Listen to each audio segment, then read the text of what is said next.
It's Monday, August 12th, 2024. Thanks for joining me today. A lot to talk about. Please make sure to like, share, subscribe. Please share these videos with everyone you know. Blast these videos all over your social media. Let's keep trying to wake people up. Now, getting into the news today, I'm going to start with this first article from CNBC. U.S. crude oil rallies more than 4%, tops $80 as Pentagon sends more forces to Middle East. Now, it has pulled back a little bit, but it did top $80 today. Dow Jones down 140 points, NASDAQ down 35. Oil was up $2.79 at the close. As I make this video, it's sitting at $79.63. So we've seen a huge increase in the last week in oil prices. Gold, as I make this video, is up $39, sitting at $2,512. I think that's right about the all-time high. Silver up 45 cents at 28.03 an ounce. And look, said this a million times, I think it's extremely important to be owning hard tangible assets like physical gold, physical silver.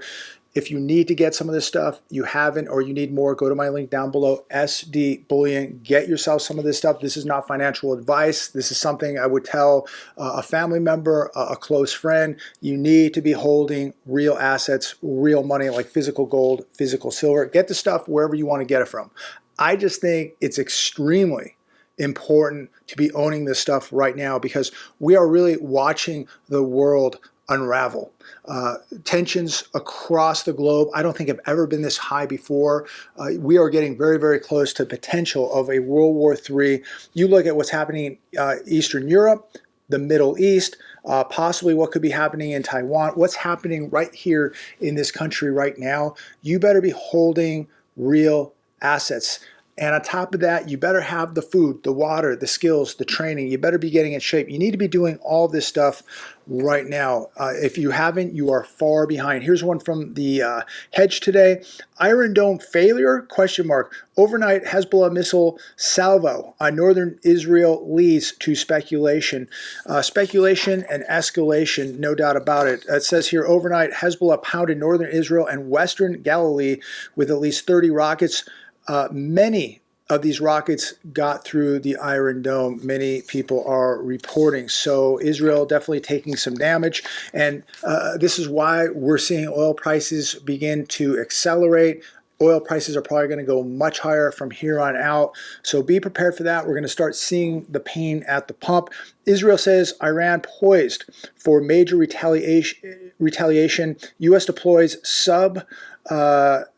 Hurry's carrier group. We are really watching things escalate. The USS Abraham Lincoln Carrier Strike Group is on the way. The the USS Georgia, on the way. I think that thing carries like 156 Tomahawk missiles. It says here, Israeli intelligence reportedly now believes that Iran is preparing for a major strike on Israel. So it's literally minute by minute now, just a matter of time before retaliation takes place. And now here we are, the United States back in the Middle East again with a carrier group, submarines, soldiers. Things are really, really escalating across the globe. So be praying for America, ladies and gentlemen. We're in big trouble. Remember, we are a bankrupt nation. So we've got these multi-billion-dollar pieces of equipment that we're sending out there. It takes massive amounts of fuel, manpower. Who's paying for all this? I mean, we have to help our allies. I get it.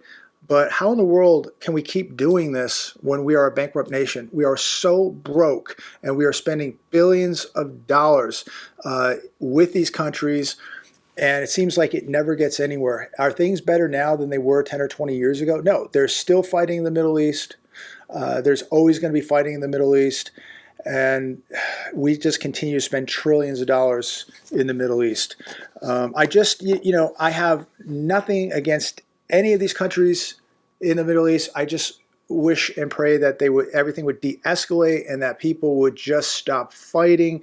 And I wish we would stop financing all of these wars and maybe begin to talk and negotiate instead of not talking and not negotiating with some of these countries. Just a thought. When you just slam the door and slam sanctions on countries and don't want to talk, this is what happens. So hopefully this comes to an end very, very quickly and that we don't lose many more people. Here's another one today, shifting gears here a little bit, getting back onto what's happening with our collapsing economy. This is from The Hedge. Credit card and auto loan delinquencies surge in the second quarter. We're being told daily that everything is fine, that we're going to have a soft landing, that we've avoided recession. I know we're in a serious recession. I would say that we're in a depression. It says here over 10% of credit card outstanding debt is over 90 days delinquent. Over 90 days delinquent. Banks, it says here, will be curtailing credit. They're going to be shutting off people's credit cards very, very soon if they haven't already. And they're going to be cutting credit limits on a lot of their customers, because the banks see a huge problem here. When people are not paying their debts back, when over 10% of credit card debt is 90 days plus delinquent, that's a big deal. That's a big problem. You're going to see, I believe, some of these credit card companies saying, hey, we're shutting your card off, or we're cutting your credit line in half. This is absolutely really beginning to get concerning. 90 days plus is very serious. And if you're 90 days plus on money you owe, more than likely you're never going to pay it back. These people are never going to pay this back. These banks are going to have to write this off. Things are definitely more serious than they look, ladies and gentlemen. People will write me and go, oh, the restaurants were busy. I was at a resort. The casino's busy. I'm sure it is. People got credit cards, 987 million credit cards floating around in America. I'm sure that there are places that are busy, but I will tell you right now, from what I see in my area, there are many places that are not that busy. So it might be busy where you're at, but you got to ask the question, how are people paying for this? And this is how they're doing it. Many people I know out there have money. They can afford to do this. They can afford to go out to eat. They can afford to buy nice things. We get it. But when you have 78% of this country living paycheck to paycheck, we know that the majority of people in this country cannot pay for this stuff without a credit card. And people are fighting the recession, depression, they're fighting inflation with credit cards. They don't want to give up the lifestyle. They don't want to give up the fun. They don't want to give up the party. They will do whatever they have to do to maintain that lifestyle. And going deeper into debt, they don't mind. Here's one today. Rite Aid bankruptcy era store closures top 775. Withdrawal from Michigan and Ohio nearly complete. Rite Aid will close 95% of all their stores in Michigan. They will close 93% of their stores in Ohio. This following the latest bankruptcy filing on Friday. Rite Aid has now closed or announced the impending closures of 778 stores. That is 38% of their overall stores. And you're going to tell me that things are good? I've never seen the economy this bad, ladies and gentlemen. If you have some good news regarding the economy, please comment down below. We could use it. I just don't see where the good news is. I'm reporting, articles from CNN, CNBC, Daily Mail, The Hedge, Fox Business, Market Watch, you name it. I read it all. And the news is not good. Daily Mail, one of America's richest cities, sinks in massive hotel debt as tourists stop choosing it for their vacations. You know the city, it's San Francisco. The city's two biggest hotels, the Hilton Park 55 and the Hilton San Francisco Union Square, have lost a combined $1 billion in value. They're now worth $553.8 million. Think about this. They have lost a combined value of $1 billion. It's unbelievable what we're watching take place in our cities and what's happening with commercial real estate. The delinquency rate is absolutely alarming in San Francisco. It says that the mortgage-backed securities loans for the sector jumped to 41.6%. Last year, that number was 5.7%. So last year, 5.7. This year, 41.6%. That's incredible. That's the delinquency rate on these mortgage-backed security loans in San Francisco. This is a big problem. This is big trouble. And I hope everybody is following this stuff, connecting the dots, because this does not end well. You don't need to be a rocket scientist to put all this together, to connect the dots and see what's going on here. This is bad news. We've never seen a time in U.S. history where things have been this bad, ever. Bank of America no longer predicting recession, CEO says. Brian Moynihan, their CEO, this guy is living in, no doubt, a bubble. This is an absolute joke when he says that Bank of America no longer predicting a recession. I mean, they're already in big enough trouble, so obviously quite a lie. Bank of America, here's another one, Fox Business. Bank of America CEO reveals where U.S. consumer money is going and the problem with it. So now he's pretty much contradicting himself in this article. He says that the American people are using money to maintain a lifestyle. At least 50% of Americans are carrying higher balances today compared to March of 2022. So he's 1 minute telling you no recession, the next minute he's telling you that we have a problem because people are spending their money just to maintain a lifestyle and they're going broke. Middle and low income Americans running out of disposable cash. San Francisco Fed. This also on Fox Business today. Here's another one, Fox Business. Bar Rescue host John Taffer, love John Taffer, Bar Rescue, great show. He warns small businesses facing agenda, disarming prosperity. We need a change. He said small businesses are under siege in America, and he is 100% right. Who's helping small business at this point? We're helping all the newcomers, but we're not helping our small businesses. The backbone of America, this is the part of America that employs a majority of working people in America, is small businesses. And we're letting them just be annihilated. And it's been going on for years. John says that he sees, as he's driving down the road, he says he doesn't see the vacant buildings. What he does see is crushed families and crushed dreams. So that's a great perception of things, that don't just view it as a piece of real estate, a vacant building, an empty building.